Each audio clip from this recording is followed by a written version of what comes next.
Running to 9 na ito. Running to 9 years mga ka-agri. At pinasa lang po pala sa inyo to, ano nung dati may-ari? Pasa lang. Ayun, dahil nabili po ng ni Sir, ano po, ni Sir Kenneth. Ito. Kaya hindi na po sila nagtanim na to. Kalahati hektarya to, nasa 400 puno daw ito. At may mga mangga. Ito nung nakaraan daw na December, pinabunga daw ito ni Kuya. Na napahitik mo sa bunga, sabi mo kuya, no? Ang daming bunga nito nung hitik Nakalaylay din ito. Nakalaylay po, no? Tapos yan na nga po yung nagkaganyan na nga, no? Ito ba yung pinabunga niya, yung mga maliliit na parang natutuyo na to? Ito. Yan. Oo. Ito, ano? Ayun. May mga natitira pa na natuyo dito. Mga tuyo, Oo. Na pagsusundot daw po ito ng mga fruit fly o yung mga putakte. Putakte, May mga ilan-ilan po dito na medyo namatay na nga yung ibang kalamansi. At pero ito, masasagip pa po ito. Medyo kailangan lang talaga ng alaga na to. Kailangan na yan na to. Alagaan ito. At hindi na nga rin po niya napapatubigan ito. Buhat daw po nung ilang ano na? Hindi tayo sa alo. Nagit konti isang buwan.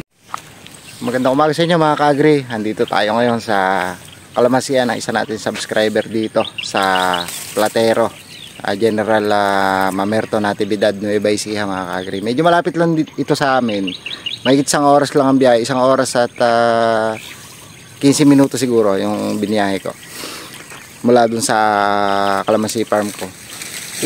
Itong kalamansian ni Sir Kenneth, yung isa nating kliyente, kaya nagpapatulong sa atin dito na ma-develop at maiayos itong kalamansian nila. Kasi kung mapapansin ninyo, medyo hindi siya healthy ngayon. At ang nag-aalaga po na to yung kanyang father-in-law. Nandito po sa tabi ko. Ito po, si Kuya Charlie.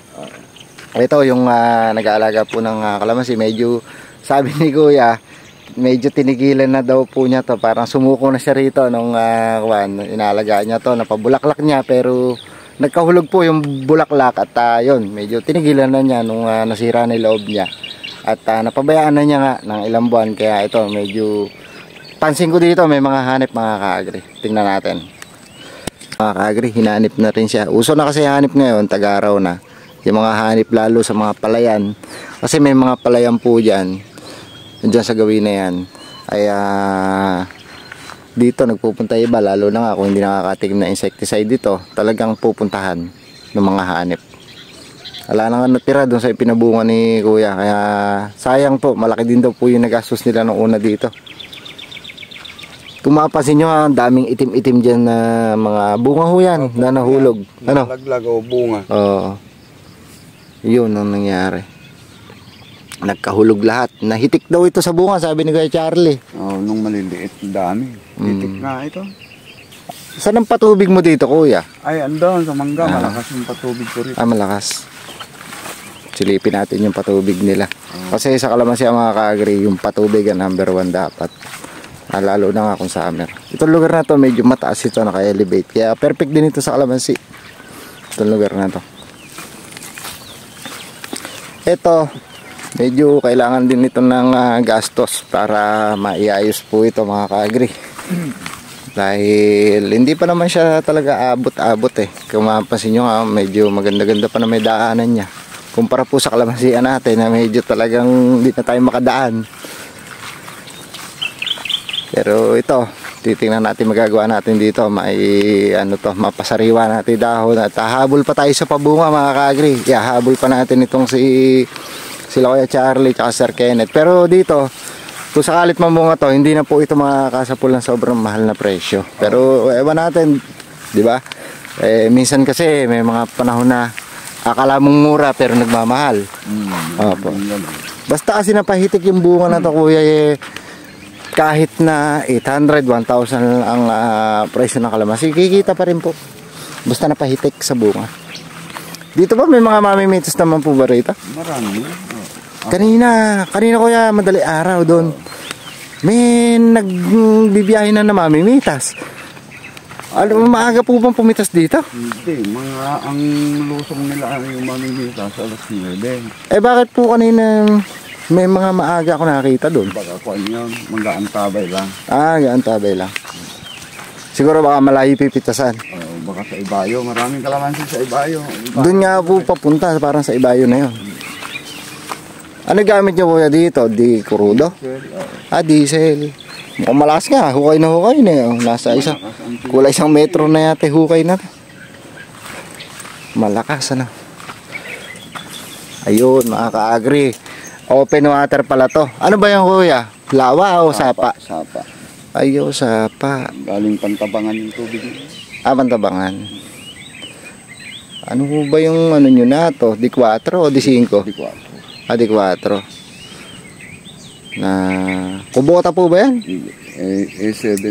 Pero malakas. Malakas po ito. Lintik ito magpatubig. Walang bitin dito. Yung pagka lagi nga natutubigan, kung minsan ang ginagawa ko, 4 na araw, 5 araw, tubig ulit. Tubig ulit. Kung minsan naabot ako 4.5 oras lahat. Lahat lang yan. Yung kalahating hektarya. Tignan nyo nga. Halos hanggang tanghali lang kung nagsimula ka ng umaga. Pero pagka ganitong tigang, abutin ka rin ng 6 na oras. Halos mag-aapon din. Oo. Pero maluwag na may mag-aapon, ano? Ay, malon. Kasi nga maganda yung patubig. Pagka laging natutubigan, pinaka-kuan na nga, maximum 4.5 oras. Kailangan ngayon.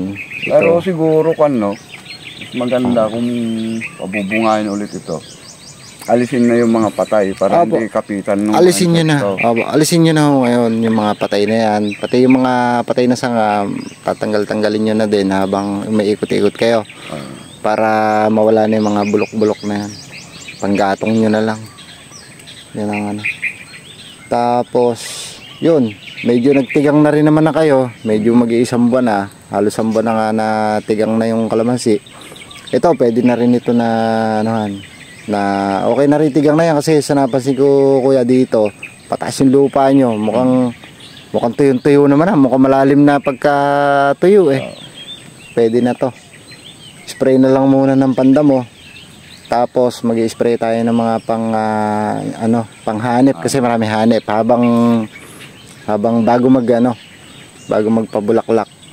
Pero ngayong na to, pwede na tayo umpisang magagis ng abono pampabulaklak dito na yung 2500 yan, pwede yan, tag-araw naman kasi ngayon na pampabulaklak.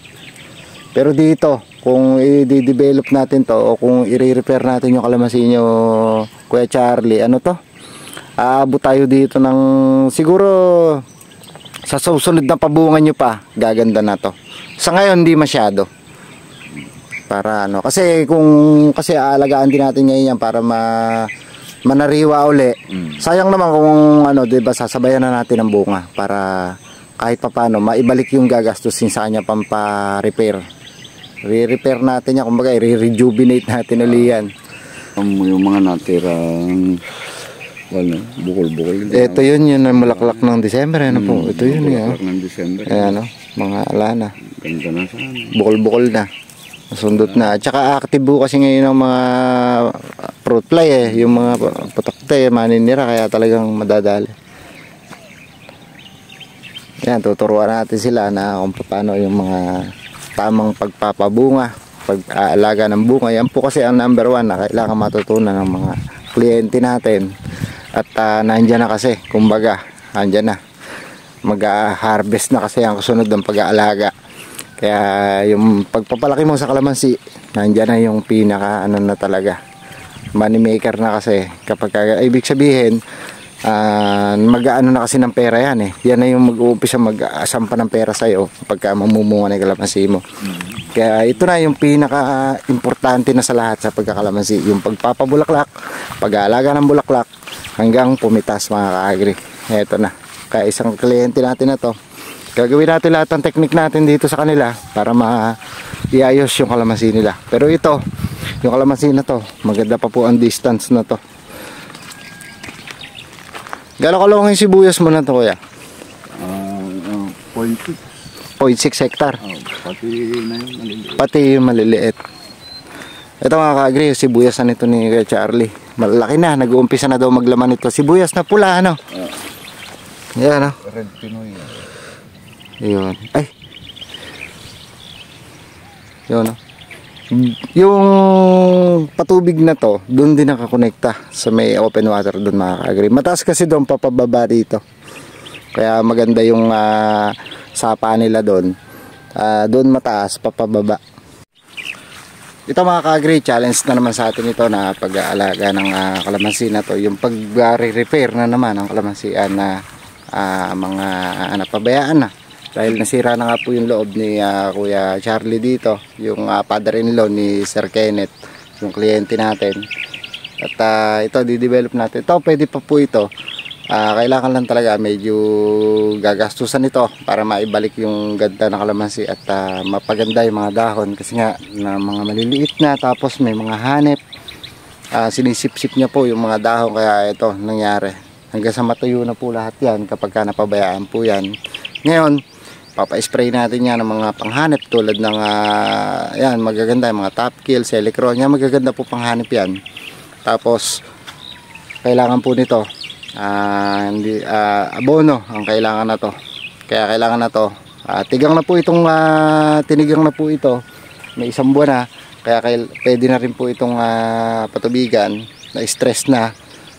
I-apply na natin dito yung mga technique natin. Sabugan namin ito ng abono na 2500 kasi tagaraw naman yan, summer naman ngayon, para habang mamumulaklak, mga ka-agri, meron siyang kinaing abono na pampakapit na rin. Siyempre para maganda rin ang kapit na medyo malusog yung bulaklak na ibubulaklak na to. Pero ito, mga ka-agri, hindi pa po kami aasa na mas magandang ani ngayon dito kasi nga hindi pa po nabalik yung magagandang sanga. Pero habang nagre-repair tayo ng kalamansi, ang pabubungahin na natin to para yung gastos, mga ka-agri, ay kahit paano maibalik. At maka-stand money sila, maka-break even sila para sa susunod na alaga nila na pabunga ngayong tagulan na susunod nila.